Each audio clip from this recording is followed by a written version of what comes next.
All right, guys, so today we're going to talk about the Wooks Wildman stock. This thing, I've handled them at SHOT Show, finally got to get my hands on one, and I was super excited to do so because I'm a classic rifle guy. I like wood stocks, I like classic calibers, I'm in the outdoor hunting space primarily. This is a blend of kind of modern and classic, which is, I think, it's an interesting take on it and one that I like. It has a pretty awesome spot in my safe for sure. So again, this is the Wildman. So first it came with some pretty awesome packaging, some mountains in there. And one thing I'll say is it does come with a extender up for the recoil pad, so you can get a longer length of pull. But anyways, so what Wooks has done is essentially given you the option to have an aluminum chassis, right, which are known for just being extremely accurate, but also having some wood. I guess it's not even trim because it's more than trim at this point, right? But yeah, and they've done a great job of blending that. So the Wildman is, I want to say it's a little over 2 pounds. So it's not the lightest thing in the world, but they do have lighter options on their website, the Super Ligara primarily.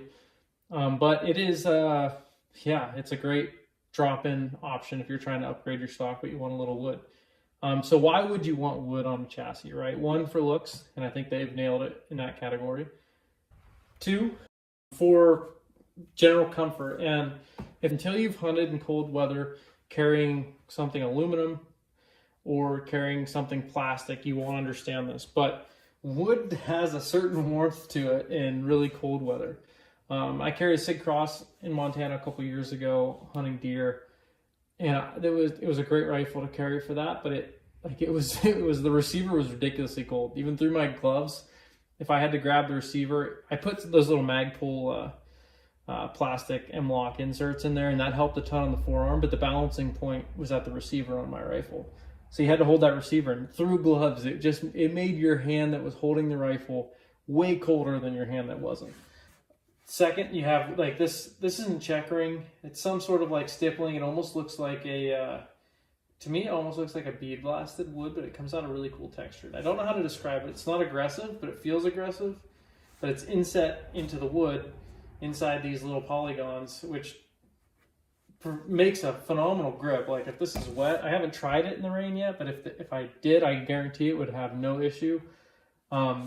But it's a rather aggressive grip. It doesn't feel like it. Like it's not going to get caught on clothing or anything like that. But yeah, so with this style stock and the Wildman and some of their other models as well, it's perfect for hunting, right? I mean, it's keeping that traditional feel. It makes it a very quick handling rifle in the woods. I've only had this one in the range. I haven't hunted with it yet, but I can tell just by like holding it and pointing it at things in the yard, stuff like that, that it is very, very fast handling and quick to shoot with. So at the range, it's done really well for me. I haven't had any issues there. My groups are anywhere between 1/2 inch and 3/4 inch, depending on what I can do at that time. I will say when installing it, you're going to want to kind of tip that gun up on end so that recoil lug is fully seated as you're torquing it down. They have torque specs available on their website, so definitely go check that out. I believe it's like 65 pounds per screw. Can't remember when I did it. I'll do another video on this, like the technology used on this later. But overall, I'm really excited about this stock. Now there are a few cons, and I'll get into those now. One is it's a little heavy for my taste, anyways. I'd like it to be light, and I'm sure just like everybody else that wants a mountain rifle, right? And that's not what this is for me, this particular setup, but everybody wants it to be lighter and lighter, right? Well, this stock is not the most light. Again, they have like a Super Ligara that is lighter. That uses like a certain, I don't think it's fully aluminum, I think it's a composite type. But so yeah, that's a con. Con number two, which could be it's actually a pro for probably most people, is the barrel channel is just overly big. I have a 1/4 inch around my barrel. Again, this is a lightweight barrel, an old 80s Remington 700, but it's just like hunting clear cuts, stuff like that. You're just inviting sticks, all that kind of stuff to get caught in between the barrel and the forearm. Now, if you're running a carbon fiber stock or you have a bench rest style rifle, that is perfect. But ideally, I'd like to see some sort of option for different barrel profiles. I know that's sky's the limit there, so it's very hard to accommodate everything for a customer in that sense, but just my opinion on that. Other cons, I think, so I do like this style, but I do think I'd like to see wood. I'd like one of their models that had wood the whole way down. And why that is like I mentioned earlier, the balancing point on that cross being cold, like the balancing point here is right on that aluminum. So if I'm carrying it in the woods, not on the sling, my hand is going to get cold. And it's funny because my shop right now, it's like 70 degrees outside. I have air conditioner in my shop. It's like 65 in here. This aluminum is noticeably colder than the steel. Actually, no, it's about the same as the steel, but the wood is noticeably colder than. And I'd be curious to see. Actually, I'm going to grab a temperature gun and check that.